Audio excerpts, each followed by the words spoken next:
Step 3, so step 1, self-diagnosis, what happens for you naturally. Step 2, use expressive hands and keep them visible. Step 3 is to use power body language, which is my favorite part of the course because it is, I think, the most important part of nonverbal communication. So there is a really interesting cycle that happens between emotions and nonverbal. And this is the basis of where power body language comes from. So bear with me while I explain this experiment and how it works. First, we need to know the law of body language. This is law of body language number 8. I know we're doing a lot right here in a row. So law of body language number 8 is the law of emotions. And this is that emotions and body language are interconnected. The myth about body language, most people think that body language is just for the benefit of others. You read body language and they interpret your body language. Actually, there's a whole nother dimension to body language that now we're going to be adding to this course. So we've learned about reading other people, we've talked a little bit about your own, and now we're going to talk about how it affects your internal emotions and your internal hormones. So this amazing study was done that looked at how we feel emotions in the body. So they asked people who were in different emotional states to figure out where their emotions showed in the body. And what they found was each emotion expresses itself differently within our bodies. So not even our outer self, our inner self. So for depression, for example, look at the depression one, right? The blue indicates a lack of activity, whereas the red and orange indicates a heightened activity.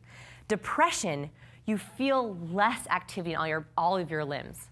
All you want to do is go to sleep, sit down. You literally feel less in your body. Whereas happiness is the exact opposite. You feel heightened senses in all of your body. That is one of the reasons why for defeat, you want to crumple to the floor, right? When you're so depressed, your body actually feels like it has less activity. So we feel different emotions differently in our body. And I could spend hours talking about this study, but I wanted to show it to you so you can see how differently each emotion is. And you can also, I highly encourage you to look at this and think about each emotion and how you feel it. Does it correspond for you? Do you feel that heightened action? For example, fear typically makes your hands cold because our blood rushes in to our vital organs. That's why in the fear expression, you see a ton of activity in the chest area. Our heart rate starts going, we start breathing faster, and we have very little activity in our limbs. Typically, our feet and our hands get very cold when we're in fear. So it's an interesting emotional physiological response. Yeah? Given these body maps, what would be the ideal expression for pitching a startup idea for a group of like 100 people? Okay, so the ideal body language is really hard. For me, it is neutral because I want my brain thinking on all gears. So if you can make your body confident, you don't have heightened or decrease in any of the areas. This is for me, by the way. This is not according to the science. According to the science, there is no ideal. It depends on whatever emotion you feel. For me, I try to get myself into calm equilibrium. That is for me. But I think it's different for everyone. Some people really like to feel like their adrenaline is pumping. They like to feel like they have heightened activity in all of their limbs. Maybe it's happiness. Some people love to feel fear before they walk on stage. They feel like it gets their adrenaline pumping, and they want that. So I think it depends on for you. I don't know if it's the right place to ask Vanessa, but this question has come in, and I'm really curious because this happens to me a lot. Shady Cave, again from Spain, is saying, is blushing a body language sign? Is that what we're talking about here? Because everybody blushes, but some people do it more easily than others. I do it very easily. Yes. So is this part of what we're talking about? I actually just blushed just there because I caught myself with my hands like this. I did this real fast, and I actually started blushing. Oh no, I made you guys paranoid. Don't worry, it's okay. So yes, blushing is definitely a body language cue. It is a physiological response to an internal emotion. Blushing is one of the things we're going to be talking about when we talk about lie detection, because blanching or blushing is something that our body naturally does when we feel a heightened emotion. And blushing happens during a couple of different emotions, not just one. It can happen, it depends on the person, where they have that blood rush to their cheeks. So it's not just one emotion that happens. I'd have to look up specifically in the study which of these 12, which of these, I think we're at 14, which of these 14 have blushing specifically, but I know that it's a couple of them because there's heightened activity in the face for a couple of them. Okay, so let's talk about how this works for us. The study is very interesting, but how do we apply it in our own life? So Amy Cuddy at Harvard Business School is an amazing researcher, and she wanted to know, how does body language affect our internal emotions? So what she did is she brought participants into the lab and she split them up into 2 different groups. In one group, she had them do power body language. In the other group, she had them do low power body language, which we're going to learn in a second. So first, she tested their saliva. She wanted to see what their hormone levels were when they came into the lab. Then she had them stand in these 2 different body language expressions for 5 minutes, just 5 minutes. In some of her experience, it was only 2 minutes. Then she had them gamble, to do a couple of gambling activities, and then she tested their saliva again. She wanted to see, does low power and high power posing, A, affect how much you gamble, and B, does it change your hormone levels? All internal, which we don't usually think body language affects, but we're going to learn it does. Very briefly, I just want to talk about the hormones, testosterone and cortisol. I promise I will not do this for too long. So very, very briefly, cortisol, the nickname for it is the stress hormone. It is exactly the opposite of what we want coursing through our bodies during a pitch. We do not like cortisol. It makes us feel stress. It causes us to have weight gain. It slows down our thinking. It causes us to have dry mouth. It is not what we want coursing through our bloodstream. Testosterone is the opposite. Testosterone is the strength hormone or the power hormone. It makes us think faster. It makes us run faster. It makes our cognitive abilities sharper. It increases our muscle mass. It's exactly what we want coursing through our body. Interestingly, when I talked about the gorilla study earlier about how gorillas who are naturally leaders of their pack, the alphas of the group always have extremely low cortisol levels and extremely high testosterone levels. That is how they're able to lead, is they have very little stress and a lot of strength. The second that gorilla is replaced, either by sickness or overthrown, their cortisol levels increase and their testosterone levels drop within 3 days. So their body knows you're not a leader anymore. And the person who took over, their cortisol levels increase and their cortisol levels decrease and their testosterone levels increase. So that's just the basis of these 2 hormones. So here's what happened after this experiment. Remember, they just were standing in this for 5 minutes. First, the high power group took 86% more risks. So they gambled more just by standing in power body language. They felt more invincible. Second, the high power group had an increase in testosterone, and the low power group had a decrease in testosterone. They actually lost the exact hormone they needed to make them feel better. Cortisol. The high power group had a decrease in cortisol, and the low power group had an increase in cortisol. This is like crazy, crazy powerful stuff that just standing in your body language can make you feel more powerful or less powerful. And I give this a moment of science because I think it is an amazing way that we've changed the way that we think about body language. This also has an implication in our, what I call positive feedback loop with body language. So if you feel bad, you start to go into low power body language, which we're going to learn in a second, and then that makes you feel even worse because it gets your cortisol pumping. So as you feel bad, your body makes you feel even worse and worse and worse. The opposite happens when you're feeling happy. When you're feeling proud and happy, you begin to produce the exact hormones that make you feel proud and happy and powerful, and it makes you feel even more proud and happy and powerful. So we can control fake it till you make it, that came up a little bit earlier. You actually can fake it until you make it, get higher levels of testosterone, and decrease your levels of cortisol. Let's talk about body language law number 9. This is the law of space. So at home, pull out your handout, laws of body language, and the law of space is that the more expansion, the more confident, the more expansion, the more confident, the more contraction, the less confident. Right? So this is how we're going to learn about power body language, low power versus high power.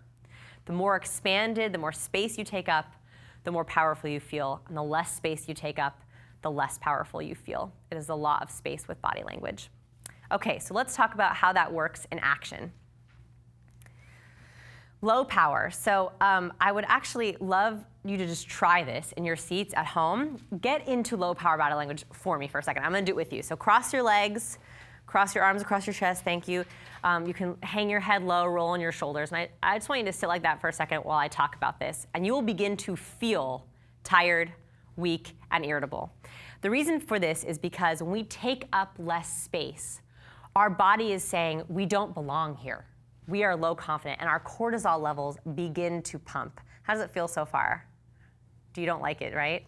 No, it feels horrible, right? Like when I start doing it, I'm like, oh God, stop. So we can sit up. I will show you the high power version. So remember, that was defeat. That was closer to defeat. Now we're going to go into the pride, the high power.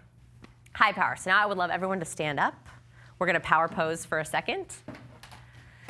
You are welcome to take any of these poses. Take space, hands on hips, right? That is the best one. This gets your testosterone flowing and your cortisol levels low. I love it. We claim territory. The more space we take up, the more we feel like we're dominating the room. We're dominating what we're doing. At home, I hope that you're standing up. I hope you're putting your hands on your hips, right? Get that testosterone going. Arms loose, head high, and chest up, right? That's the most important things. We keep our shoulders back and our head up. It's actually very similar to what Jean-Marie did when she was talking about her pride body language. She was up, she was expressive, her head was back. All right, you can sit down, please. Thank you. Hope you got a little jolt of testosterone. And by the way, whenever I come in the room right before I come back in for a segment, I always try to power pose a little bit to get my testosterone going. Again, we are going to talk about the spectrum. Remember the law of the spectrum, where on the high end, this is high body language. Oh, it's great. It gets your testosterone flowing. However, it is very socially aggressive. So I don't want you going into meetings with your clients like this. Okay, this is not the way that I want you to stomp into meetings with your clients. Although it is very confidence producing, it is on the high end of the spectrum.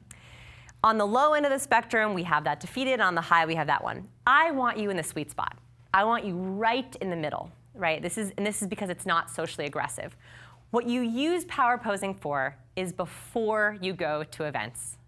Pre-power posing is what you do while you're getting ready, right? Getting ready to go out, power pose. I encourage everyone who's ever doing interviews, show up early, go in the bathroom. Amy Cuddy, who did the studies, always says she stands in the bathroom stall with her chest up and she does the Wonder Woman before she goes in. So it is pre-power posing. That is what these are for. Another thing that you can do to pre-power pose is dance.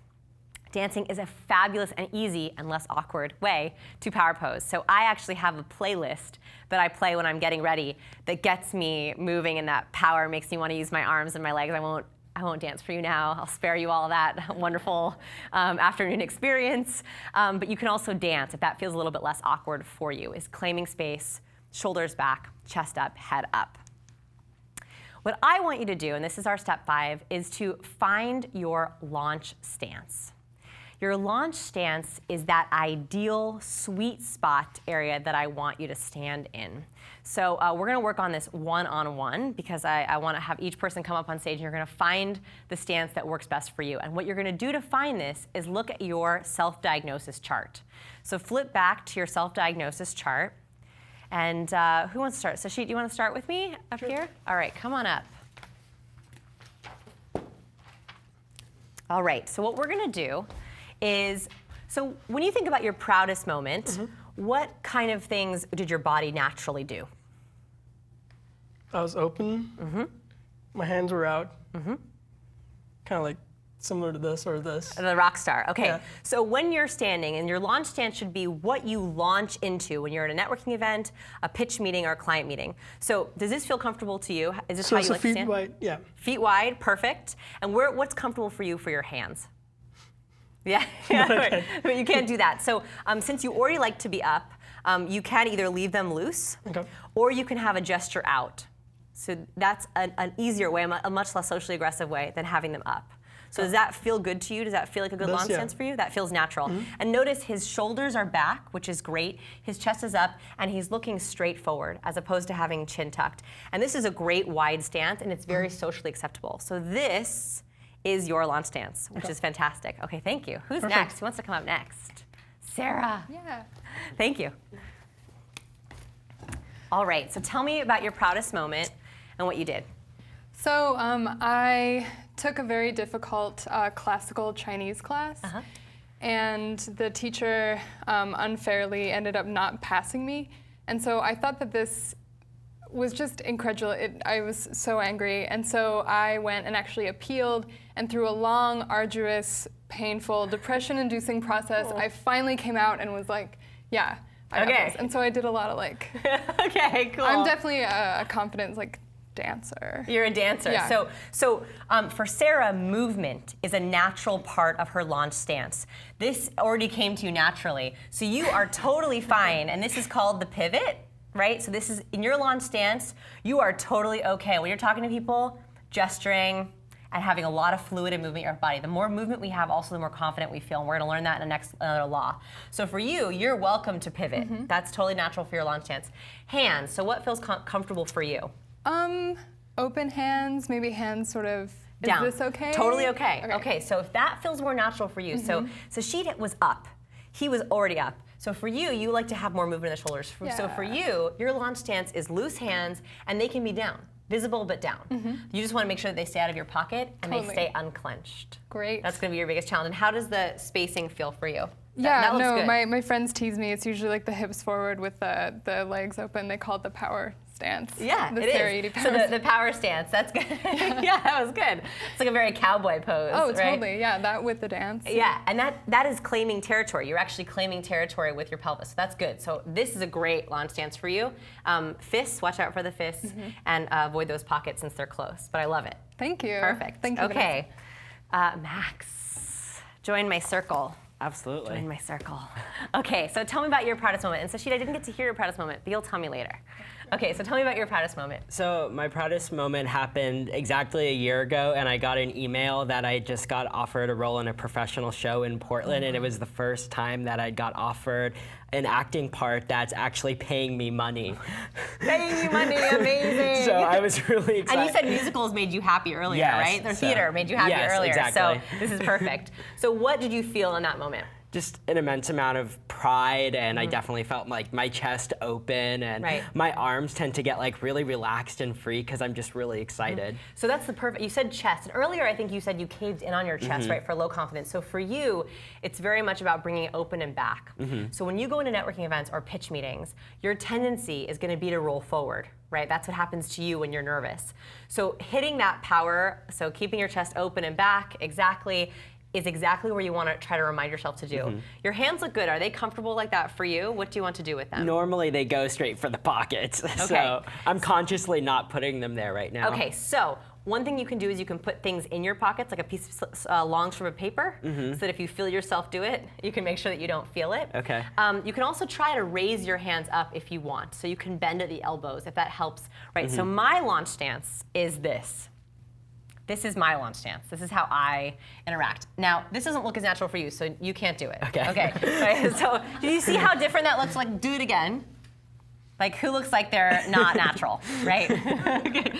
So for you, that was not a natural behavior. Right. So if you're comfortable leaving your hands down, I trust you that you will leave them out of your pockets, and that can be your launch stance. And I'm okay with them being asymmetrical. Does that feel natural to you? Normally I'm pretty parallel, I would say. Perfect. That's how I feel confident. Perfect. And that is true. The only thing you don't want to do in your launch stance is pigeon toe. That is a very low confidence behavior. So as long as you're parallel or out, you can also have one out if you want. A lot of women have that as their launch stance, where they lean forward on one hip. That's also totally okay. So I love it. Parallel.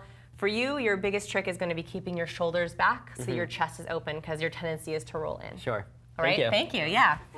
Yeah. No, what was the show and what was the part? Oh, yeah. Cats. Oh, okay. That's cool. Fabio, and what was the part? Alonzo. Well done, Yeah. congratulations. So Max. I just want to briefly say, before we bring up the last three, that when you do your self-diagnosis chart at home, I want you to actually stand up and figure out, move your hands around. Do you like parallel? Do you like them out? Your launch stance is incredibly important because I want it to feel natural for you. So I want it to be based on that high confidence behavior we already found. And that is where you go when you walk into a networking event, when you walk into a pitch, when you walk into a date. I used to stand like this. I was a big crosser. And I would typically do this with my hands, where I would grab one in the other hand. That's called the King Charles, by the way. He typically walks with his hands like that. So this was my original stance. This is how I would stand at networking events, which is very, very low confidence. So for me, when my proud moment, I was a big gesturer. This is how I showed my pride. So I just brought that in very slightly. And now this is my launch stance. Okay, Irina, come on up. All right, so tell me about your proudest moment, and then we'll talk about the body language that feels natural for you. I don't know, like the proudest moment, Yeah. but the proud moment. One of the services which I offer is I'm teaching moms with cameras how to use their cameras. Oh, I love that. Because they have this wonderful equipment they have no idea how to use, and they're usually afraid of it. So I had a class recently, and after the class, a woman came to me and was a recent camera in the line, and I know how much it cost. And she said that she took several photography classes, and she started understanding how to use her camera only after my class. Oh, that's so nice. Yes. So that was your proudest Yes, moment. that was my very proud moment recently. So you underexpress, right? So you're not a big. Do you gesture out a lot or? It depends. Depends. So what feels natural to you in high confidence? Where do you think that your launch stance is? I'm So you're going to be leaning. Okay, so you're a I'm leaner. definitely leaning. That's totally okay, and- as long as it's not back, right? So we talked about safe leaning forward. You can do the forward lean. I have some people who their launch stance is slightly stepping forward. Totally fine as long as your weight's in the front foot and they gesture like this. That's totally fine. You can also do the side lean, either one, Yes. as long as you're not going back, as long as you're not rocking back. So keep your toe down and even. So you're a side lean. That's great. What else? How do you And feel? my hand somewhere here. Right, and that's exactly what you're doing And earlier. I usually try to hold something. Okay, perfect. Just Yeah, not the to comfort. not to clench, not to. I remember that like it's not really the good thing. I don't know that this is not a good thing, so I'm trying to hold something in my hand. Perfect. So remember, Irina Or- brought up the pen earlier. Or this one is. This one is not terrible. It's not low confidence. It's very high confidence. It just can be a little socially Yes. aggressive. Yes. Right. So for you, knowing that you like to have an object, Yes. a glass of wine, a glass of water, coffee, a pen, a business card, a cell phone. I prefer not a cell phone, but something that's going to keep your hands from not clenching. So for Yeah. you to watch out for that clench, that's going to make sure that you stay in this launch stance. So this is your launch stance. Yeah? Yeah. That's my lunch then. Perfect. I like it. Awesome. Okay, Thank thank you. you. All right. Jean Marie, I already got to hear your proud moment. But so what feels natural to you? So you had a lot of movement in yours. So I have big expressions. Yes. So that's my thing, is like you to kind of bring it in, get a little more centered. I'm trying to get away from doing the pageant thing, which is you that know, why you stepped back? I don't know what this is, but I feel Yeah, that this is pageant. this is like This is pageant.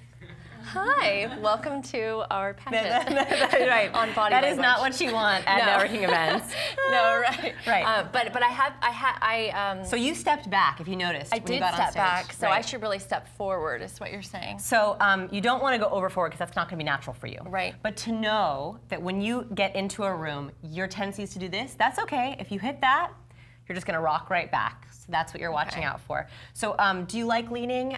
Do you like parallel? What feels comfortable to you? I think that I'm going to do the thing that the girls do. Okay, Which is gonna like lean. going to lean on That's one okay. hip or the other. And that's a little bit more pageanty, so if you've been training on that, that's okay. No, I haven't. I'm Oh. just saying I fall into that, I think, a little Okay. bit. Just Leaning is mimicking. good. Yeah, leaning. Leaning I is think, good. I think that's mine. And that can also help you. If you shift the movement from side to side, that will keep you from not leaning back. Okay. So that's your movement. That's All right. good. So- And hands, I think you're very naturally, you keep your hands up. Okay. Already. We just have to rein you in a little bit. I'm the same. I'm the same. All right. Just make sure that you don't hunch your shoulders in if you're reining yourself in. It's not Okay. your shoulders. I love your shoulders. So keep them back, but keep it tight. Right. Cool. Exactly. Thank I you. like it. Thank you. All right, Meg. Last but not least. This is hard. I know this is a hard one, but once you find it, you're done.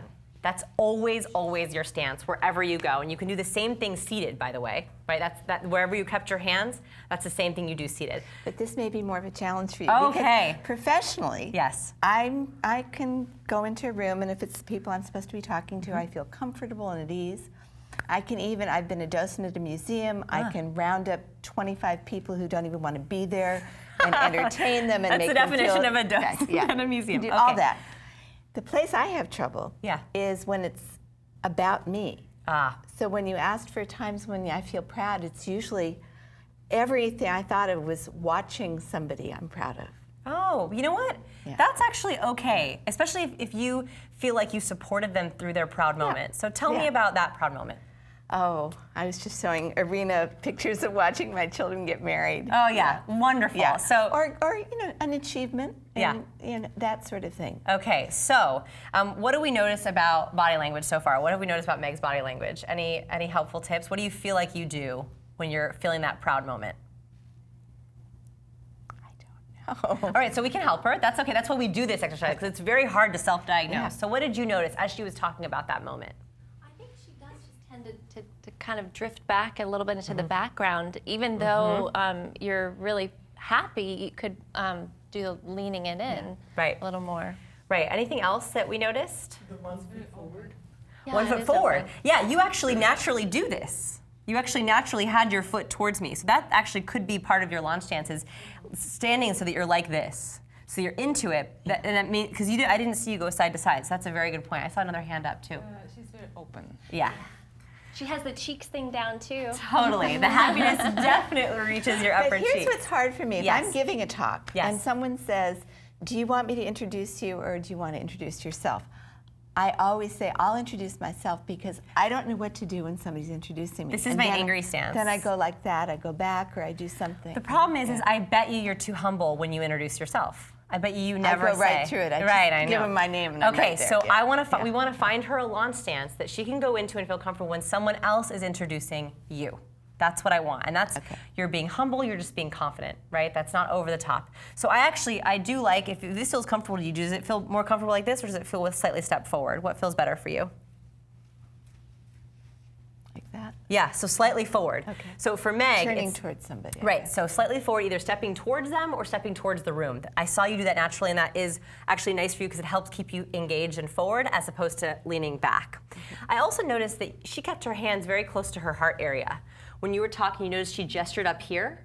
So I tend to gesture down here. You actually gestured up here. So I actually think that if you stand like this with some of your hands up, does that feel natural to you? No, but I can work on it. No, I want something Yeah. that feels natural to you. So you were standing with your hands down. Does that feel natural? Where are they most comfortable? You want to put your hands in your pockets. It's so hard, I know.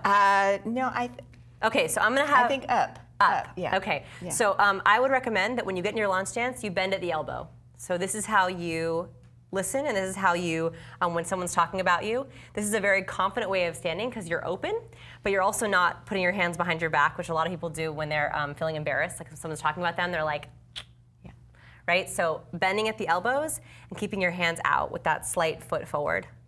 How does this work if I'm at a networking event and I don't want to network? It's not my event, but I have to be there. So I've got my glass. Yeah. And I don't want You to. don't want to network. Well, You really 'cause want me to show you?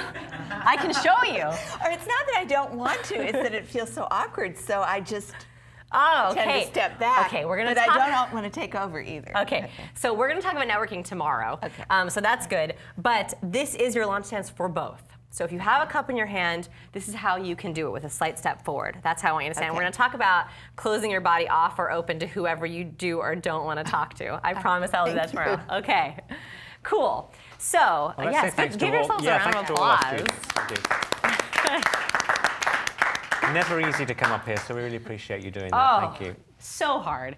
Do you guys want to come up? We can do it later. Yeah, okay, yeah, later.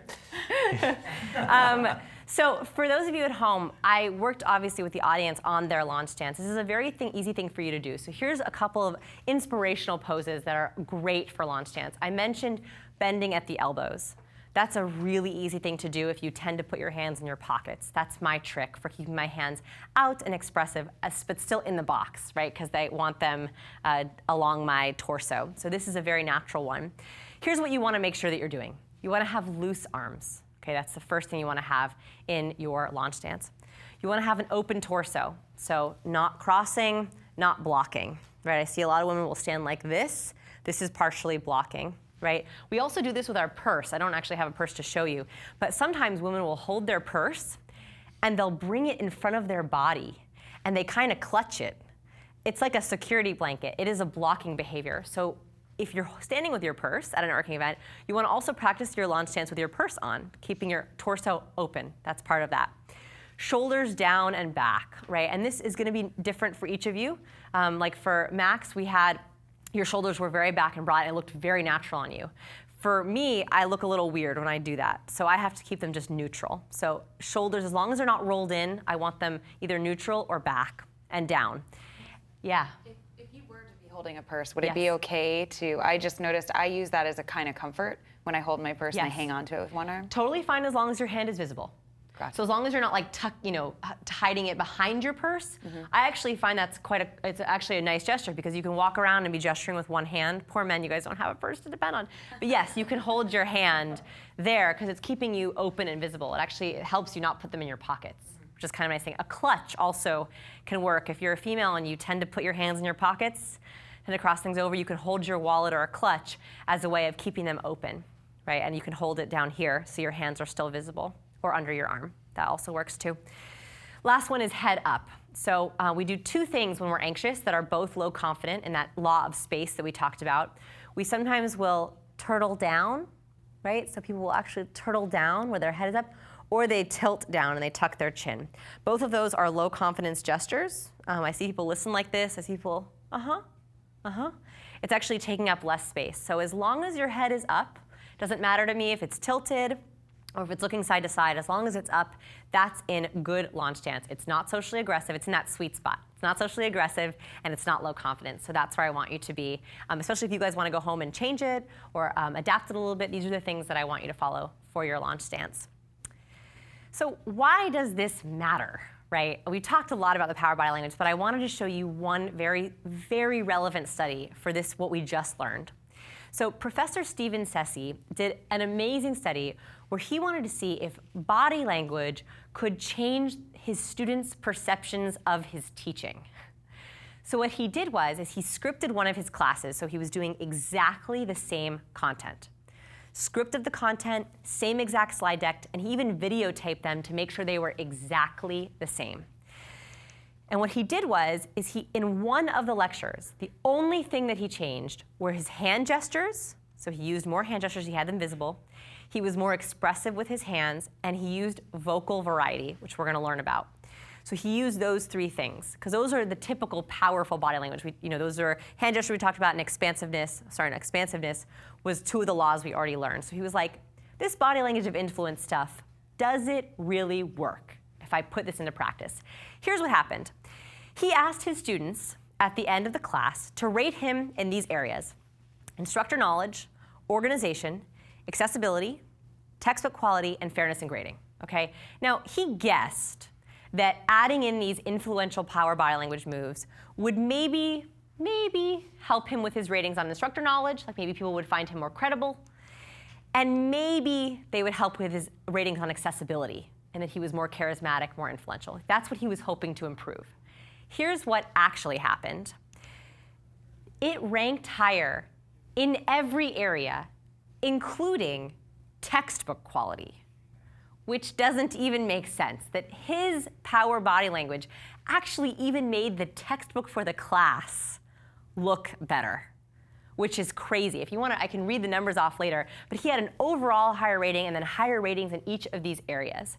So the reason I explain this is because this influential body language, adding expressiveness, hand gestures, and being expansive not only makes you more credible and more accessible, but anything that you touch or anything that you're related to, it also makes that more credible.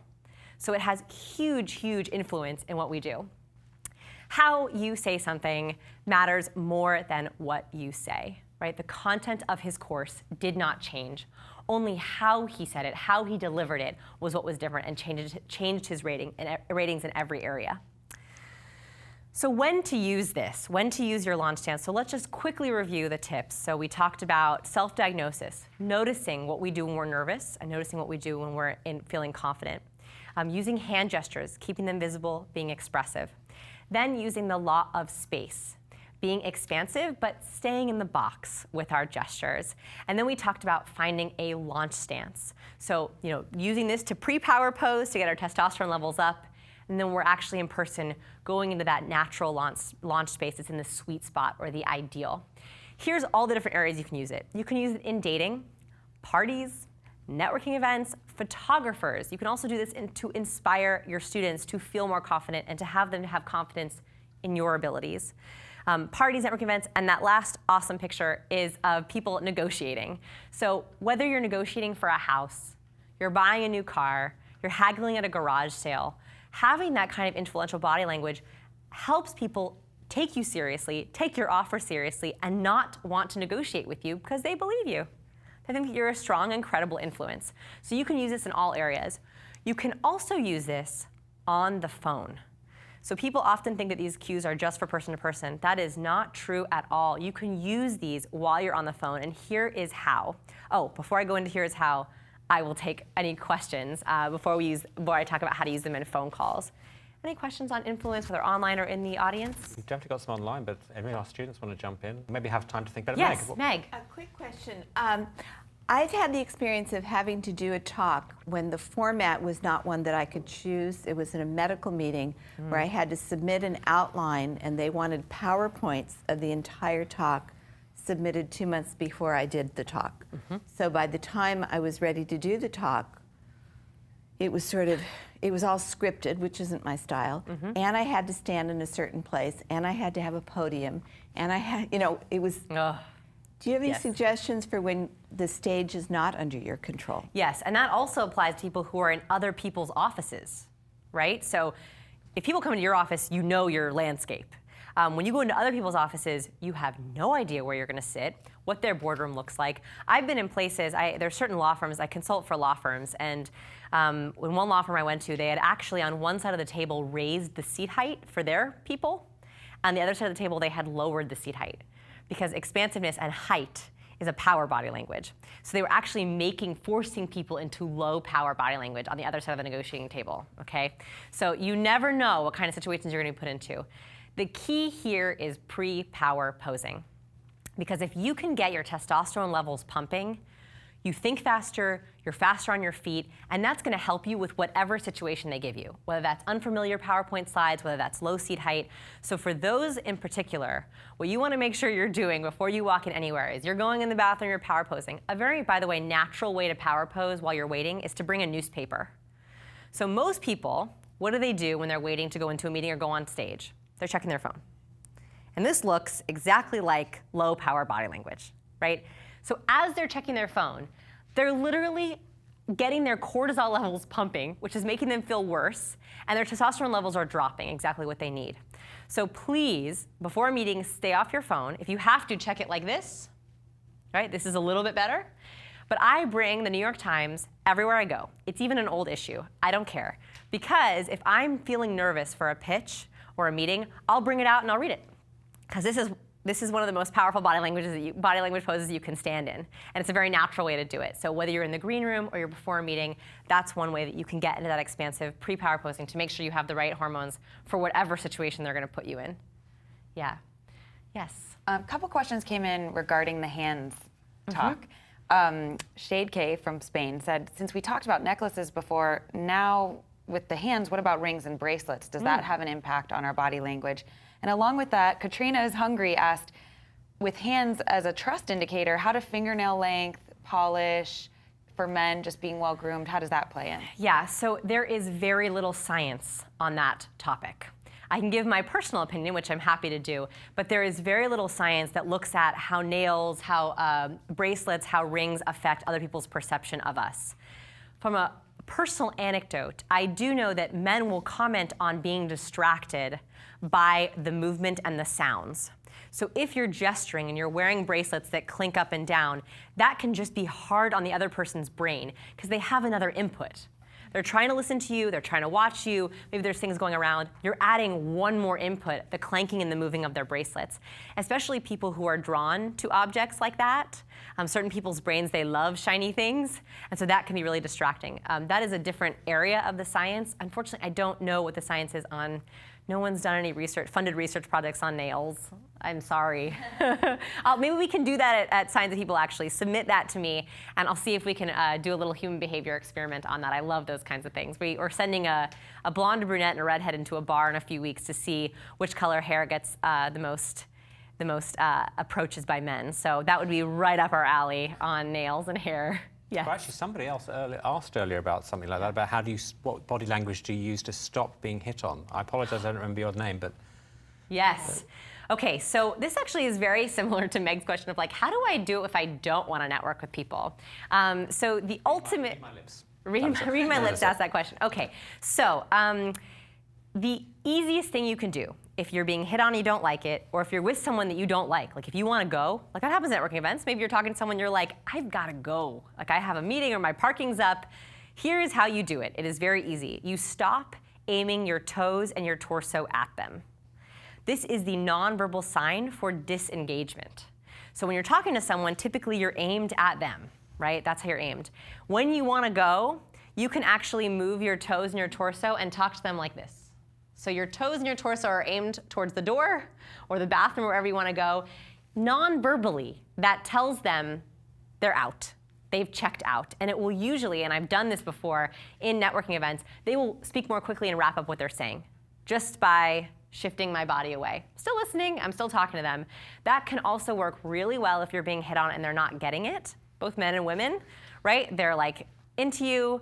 You can literally show nonverbal disengagement by aiming your torso and your toes away from them. That nonverbally tells their brain. It does tell their brain, it doesn't mean they're gonna listen.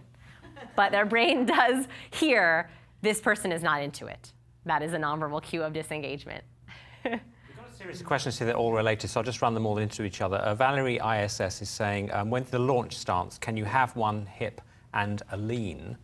And Read My Lips is saying, if height is part of that body language and you are adjusting your height, maybe even subconsciously, should women wear heels to sort of counteract that?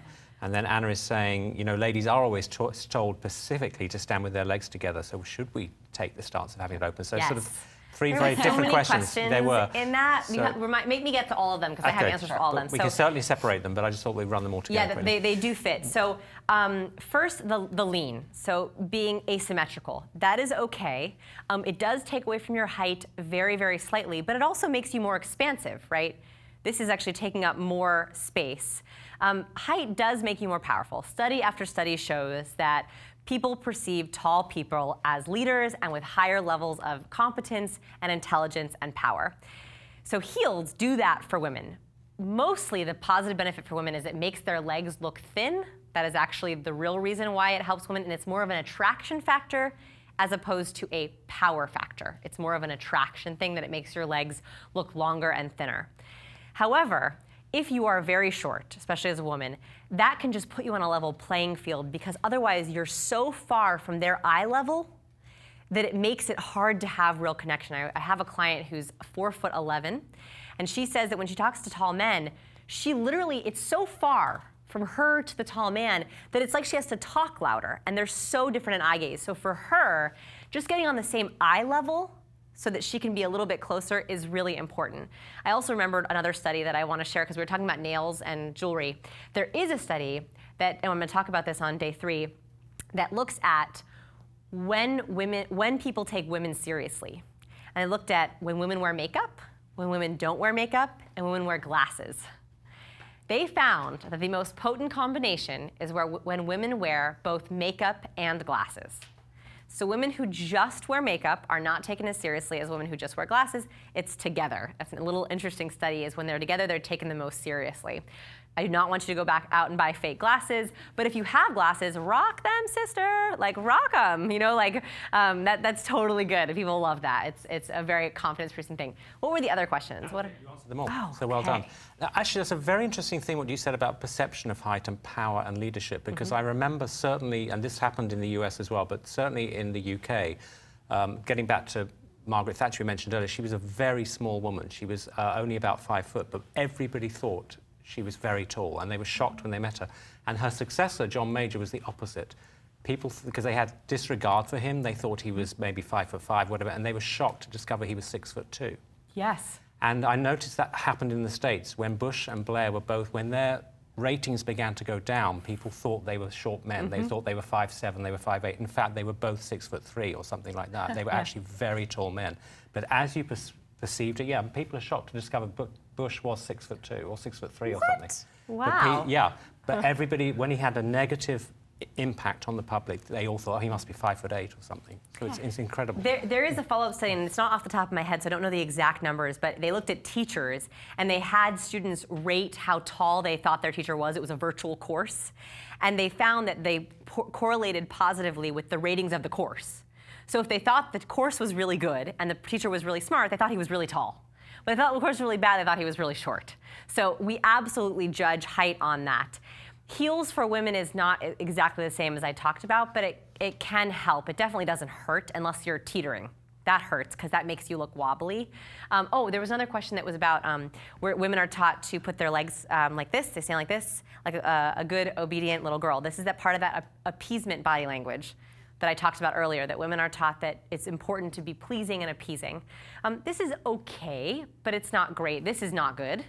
I would much rather have you firmly planted with your feet spread so that you can do it, and whatever feels natural to you, right? So as a woman, practice different ways to stand. This is obviously too wide when we're talking about the sweet spot, but anywhere from hip width to slightly more than shoulder width is totally socially acceptable. Anywhere in there is comfortable. Yeah? Is there a scenario where you would use appeasement to balance the situation, perhaps in a moment of empathy or in trying to dissolve anger and kind of take yourself down a notch? When you make a mistake. Okay. Right? If you make a mistake, you did a little mess up, that is when you want to be like, I messed up. So sorry. Humble body language is typically like, you know, kowtowing, like you're bowing your head. So if you make a mistake, that's when you want to say, I'm not trying to claim space here. I made a mistake. I'm going to make it up to you. Right? That's when you want to take it in. Otherwise, I think it's used inauthentically. If you do it any other time, because I've seen people, you know, when they answer questions, they'll be like, oh, I'm so humble. That's a little bit inauthentic. So that's the only time when you make a mistake that you can bring it in purposefully. Saw someone else raise their hand. Yeah. I would like to hear your comment, speaking of this appeasement pose, and mentioning all British people. The royal family, the women in the royal family, whenever they're on the public function, they all stand like this.